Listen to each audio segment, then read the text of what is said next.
Hey, I believe we are live. Welcome to Direct Mail Monday. Happy Valentine's Day, February 14th, 2022. Steve Sipress here. And if you follow along with my Direct Mail Monday messages, I am always reminding business owners and entrepreneurs who use direct mail that job number one is to make sure, as much as you possibly can, that your recipient opens your direct mail piece. Otherwise, it does not matter how great the copywriting is, how irresistible your offer is, how fantastic your product, your service, your discount, your message, your contents of the envelope doesn't matter at all unless you get the recipient to open the envelope. Am I right? I am right. So that is job number one. So here's a tried and true method of attempting to get the envelope open is send it as if it's a personal envelope, personal message, right? So these days,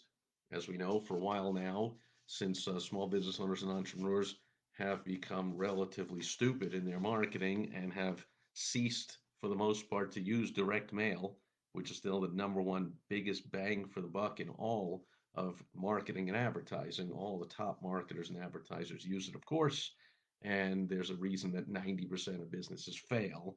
At least 90% of businesses say, "Oh, that's fuddy duddy, Steve. That's old school. That's haven't you heard of the internet? Like I send email. Nobody sends direct mail, right? Which is why, since in years past mailboxes were packed full and it was difficult to compete for attention, now mailboxes are virtually empty. I know ours is. How about yours? And I subscribed to all kinds of fantastic marketing materials to get a free marketing education. Hopefully, you do as well. And yet, still, my mailbox is virtually empty. And so it's easier than ever to get attention. And yet, these seeming personal mailings fail. They seem like greeting cards. That's the strategy that works. However, this is done poorly. So, first of all, done around a holiday like Valentine's Day can be very smart. Both of these, I think, have been sitting in my pile here for potentially being shared here on a Direct Mail Monday episode, probably for a couple of weeks or so. Oh, in fact, there's a postmark on this one says January 2022, so at least a couple weeks old. This one probably the same. Here's the problem: is if you're mailing around Valentine's Day, real easy to make it seem like it might be a Valentine's Day card. Put it in either a pink or a red envelope, right? I'd say almost all Valentine's Day cards, in my experience, are mailed in a pink or yellow envelope, so that would help. Number two, both of these are attempting a really poor attempt to appear as if it's personal. They're in the shape of greeting cards. They're using a handwritten, although printed font, kind of obviously printed. That one's a little better, looks a little less obvious that it's printed. But the rest of this really screams that it's not personal. This one, silly enough to have on the return address something called Phoenix Market and a Suite 2000. That doesn't seem too personal to me. This one, smarter, did not include a return address, so it could be commercial mail, but all this kind of stuff screams commercial. You get all these kind of numbers. Where is it? All these numbers over here and this stuff. Uh, they both have live stamps, so that's good, but they both seem commercial in nature. I could be wrong.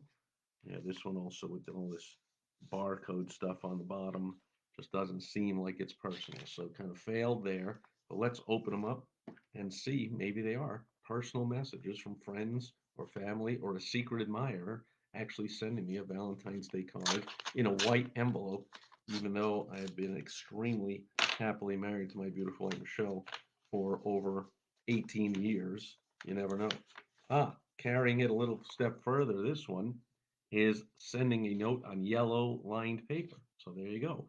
They're carrying forward the hey, trying to seem like this is personal. Oh, stuff is falling out of here. So, I've got a neighborhood discount. It's Renewal by Anderson. I share so much stuff from that company. Here you go. It's another piece by Renewal by Anderson. Usually they're much better at this stuff. The envelope still got open. This is the one that did not have a commercial return address. Has a live stamp, even though it looks commercial with all the the printing on here and the barcodes and all, it was the better of the two handwritten fonts. And if you would have seen the whole address, I marked it out for privacy concerns, but otherwise, seems almost like it could be handwritten. And sure enough, it's going to be, I've shared before, a yellow line paper message to them. It'll have a handwritten message. Sure enough, it does. Not, again, not originally handwritten in ink. This is printed in ink, but it's using a handwritten font and includes a local phone number and just the name Joe, and how he is as if he's personally writing this. Hi there, blah, blah, blah. And here's all about his service and his offer. And I'm the GM of your local renewal by Anderson, blah, blah, blah, blah, blah. Our master installers been with us for years. That's why we have the most five-star Google reviews. I'm enclosing this discount card to help keep my crews working year round. Hope you give us a call and put us to the test. And now I can see here, just even at a glance, even looking at just one word here, Google, you see that the two O's are different. So this is not a pre-printed handwritten font. This is actually the way you do this one is you actually write it out. Have someone write it out by hand that has decent handwriting like this. You can also see the salutation up there, the two E's are different. Right? So this is not simply every E looks the same every O because it's a font in a handwritten form. This is actually handwritten by somebody, and then get it to your printer to print on yellow line paper. Bonus points for having it front and back yellow lined. Some people chintz out and they just have the front be yellow line paper and the back is blank white. Almost as good, but it's chintzing out. So well done there. And then it includes the inevitable discount card. Don't pay anything for a year and save 18% off on doors and windows. And then the local phone number, which could be the same as the one on here. It is. It's the same as the number on here, and the name is the same. And there's again, supposedly handwritten, the name and the expiration, same as the name and the phone number on there. So overall, fairly well done.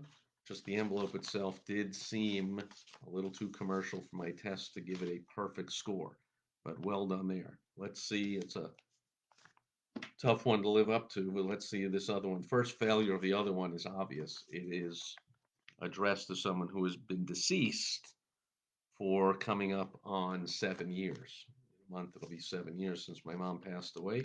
As the executor of her estate, I had all the mail forwarded here, and for some reason, she is still receiving mail 7 years later. It's only a few years after I changed the address, though, so I'm guessing that's why she is showing up on mailing lists. And this one, not yellow line paper, but also a handwritten font on the inside. So there's the handwritten font. Now this one, unlike the other, is clearly a font. This was not as well done as the other where it was written out first. You can see the two L's in village look identical. The T at the start of this two right here looks identical to this T and to that T and to this T. All the T's look identical, which even not looking that carefully, but subconsciously, it's also extremely just straight along the line. Just subconsciously, it looks fake. Looks like fake handwriting. Whereas going back to the Renewal by Anderson one, it's not even in the lines. And correct. You see there, even the high there, not in the lines, and then some is above the line, sometimes below the line, sometimes right on the line. That's in the middle of the line. My name is. And then further on, it gets towards the top of the lines, and up at the top, it was going below the lines with the high there and the these days. So well done. And probably if I glance at it, it's not perfectly straight and all because it was, I'm believing, handwritten, unless that was one heck of a font with multiple versions of each letter. So again, this one kind of fails there. And then they have so it's handwritten. It's a hybrid of handwritten and printed. QR code and all. How about that? Points for the QR code, phone number, website, multiple means of response. Give people multiple ways of responding. You are almost undoubtedly going to increase response rates because recipients, we all like responding in different ways, right? Maybe we like to mail something back or call a phone number, go to a website, scan in a QR code. They didn't include a self-addressed return envelope in case we like mailing it back. But anyway, what are they looking for here? Don't know. We'd love to get to know you and show you what makes the Village medical experience different from other primary care practices. We're in the neighborhood, so stop in and say hello. We'd like to introduce you to our providers. So that's it. The offer is to be introduced to their providers. Very weak call to action, if you ask me. Could have been improved in about 57,000 different ways.